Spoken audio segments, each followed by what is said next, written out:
In a village in Mali, workers drilled for water and found fuel. Not oil, not natural gas, hydrogen. It came straight out of the ground. Years later, that discovery helped power local electricity from a fuel nobody had to manufacture first. No lithium mine, no cathode factory, no giant charging network. Just a molecule nature had already made. For years, this looked like a strange accident in West Africa, a geological curiosity, a story too small to threaten anyone. But now, France is reporting exceptionally high natural hydrogen concentrations in Lorraine. A French energy company is targeting first production by late 2028 or early 2029.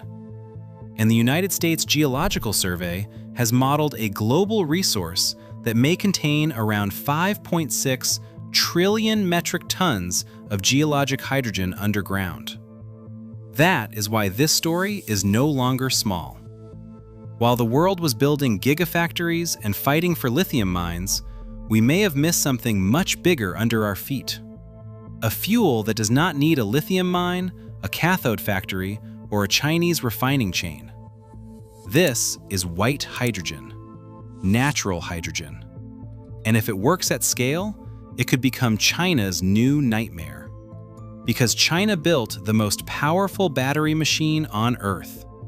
Lithium refining, cathode materials, battery cells, EV factories, charging networks, and grid storage all became part of one industrial belief. The future runs on batteries. But white hydrogen attacks that belief from underneath. It asks a brutal question. What if part of the future energy system does not need the battery at all? In our previous video, we talked about China's 7-minute battery and why it could change the EV race. That story is real. But white hydrogen does not ask who can build the fastest charger.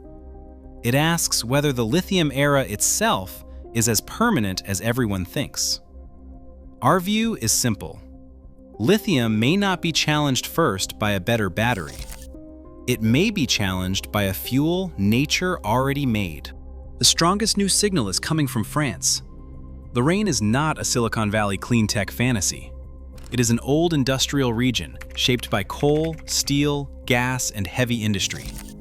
And that is exactly why this matters. La Française de l'Énergie says it has confirmed exceptionally high natural hydrogen concentrations in the region. Its target is first production in late 2028 or early 2029. That date changes the story. This is not a distant 2050 climate dream or a laboratory slide. This is an energy company trying to move toward production before the end of this decade. And the important part is not only ecology, it is cost. If natural hydrogen can be drilled cheaply, the energy cost charts everyone is using today may need to be rewritten. Europe spent years discovering what energy dependence really costs. Russian gas exposed one weakness. Chinese battery supply chains exposed another. Now imagine Europe finding a domestic fuel underground. Not imported gas, imported lithium, or imported cathode material, but natural hydrogen under European soil. That does not kill batteries tomorrow, but it changes the map. Because a country with energy under its ground negotiates differently from a country waiting for someone else to process the chemistry of the future. That is the first crack in the lithium story. Batteries are global supply chains. White hydrogen could become local geology. And if energy becomes local again, China's battery advantage becomes less complete. This is where the nightmare begins. If the West can find clean molecules under its own ground, the battery race stops being the only road to energy independence. Now comes the number that makes this impossible to ignore. In 2024, researchers from the United States Geological Survey published a model of global geologic hydrogen resources. Their most probable estimate was around 5.6 trillion metric tons of hydrogen in the subsurface. Stop for a second. I know what this sounds like. Another miracle energy story. Another future technology that will arrive 20 years from now. Another headline that looks huge until you ask who can actually produce it. That skepticism is fair. Most of this hydrogen will not become commercial. Some may be too deep, too scattered, trapped in the wrong rocks, or impossible to recover at a useful price. But the shock is not that every ton is usable. The shock is the scale. Even a small, recoverable fraction could matter for generations of hydrogen demand. That is why this is different. Natural hydrogen is no longer being treated like a freak accident. It is being treated like a resource class. For decades, hydrogen had one major problem. Humans usually had to manufacture it. Gray hydrogen comes from natural gas. Green hydrogen comes from splitting water with renewable electricity. And blue hydrogen adds carbon capture to fossil-based production. All of those pathways begin with an industrial system. White hydrogen starts with a different question. Where is it? Who owns the ground? And how fast can it be drilled? That is the difference. Green hydrogen is manufactured. White hydrogen is discovered. And if discovery beats manufacturing on cost, the energy transition changes direction. Mali is the proof of concept that made the world look again. In Barakabagu, workers were drilling for water in 1987. Instead, they found gas. When it ignited, the flame was strange enough that the well was sealed. Years later, researchers returned and found hydrogen. Not just a trace, but a real natural hydrogen system. The field became the benchmark case for this entire industry. IFPEN describes the Mali site as having 25 exploratory boreholes and high hydrogen concentrations, including 98 mole% in shallow reservoirs. That is why Barakabagu matters. It showed that hydrogen could accumulate naturally underground. It showed that this was not just a chemistry textbook idea. It was a real geological system. Now connect the pieces. Mali proves the phenomenon. France points toward production. The USGS model gives the scale. And the economics explain why investors are suddenly paying attention. Green hydrogen is clean in theory, but expensive in practice because you have to build the fuel before you can use it. You need renewable electricity, electrolyzers, water, compression, storage, transport, and customers willing to pay. Every step adds cost. The International Energy Agency says renewable electricity hydrogen could fall to around $2 to $9 per kilogram by 2030. That would already be progress. But natural hydrogen producers are chasing a much more dangerous number, around $1 per kilogram. If that number becomes real at scale, the energy market is not just impressed. The energy market is in shock. Because this is not a small efficiency gain. It is a price attack on the entire logic of manufactured hydrogen. This is where the battery story gets uncomfortable. White hydrogen does not need to beat batteries inside every electric car. It does not need to replace your phone battery. It does not need to kill lithium overnight. It only needs to win the places where batteries are weakest. Steel, fertilizer, chemical production, industrial heat, ships, aviation fuels, backup power, remote energy, and long-duration storage. Those are not side markets. Those are the ugly parts of the energy transition. The parts that do not fit neatly inside a lithium battery pack. Batteries won the clean tech imagination.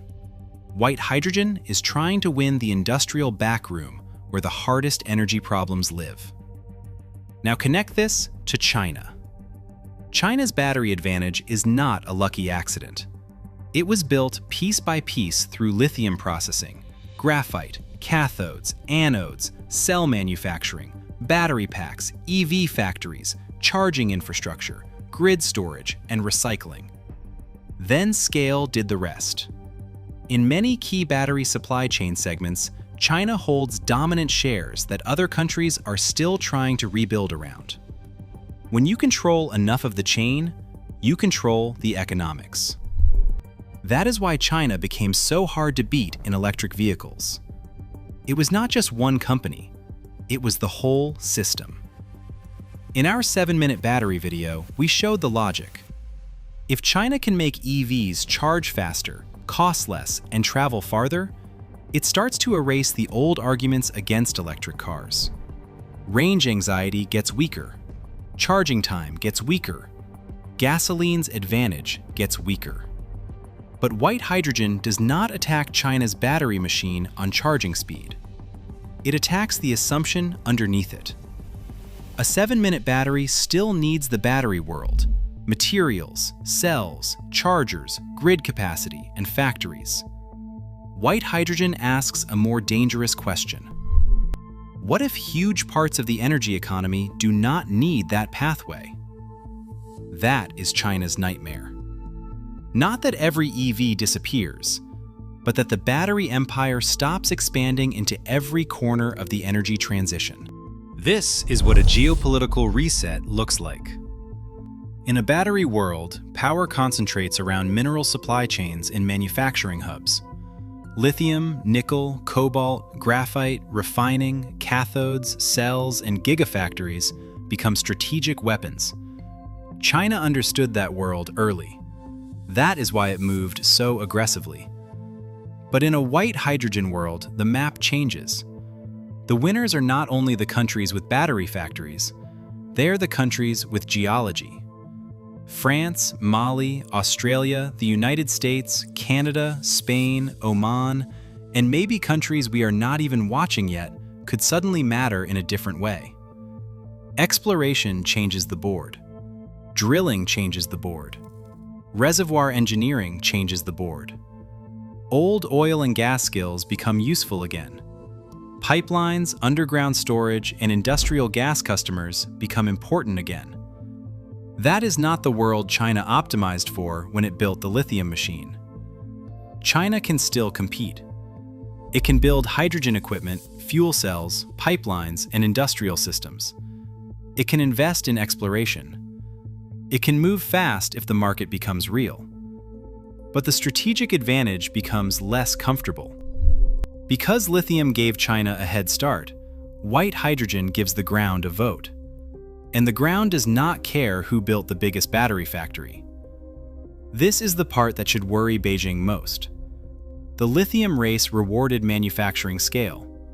The white hydrogen race may reward energy independence. If Europe, the United States, or other regions can find fuel under their own soil, the map no longer runs only through battery supply chains. This is why the title is aggressive. The end of the lithium era does not mean lithium batteries disappear tomorrow. That is not how energy eras end. Coal did not vanish when oil rose. Oil did not vanish when natural gas expanded. Gas did not vanish when renewables became cheaper. Energy eras end when the next growth frontier stops belonging to them. That is the danger for lithium. Cars may stay battery heavy. Phones will stay batteries. Short-term grid storage will use batteries.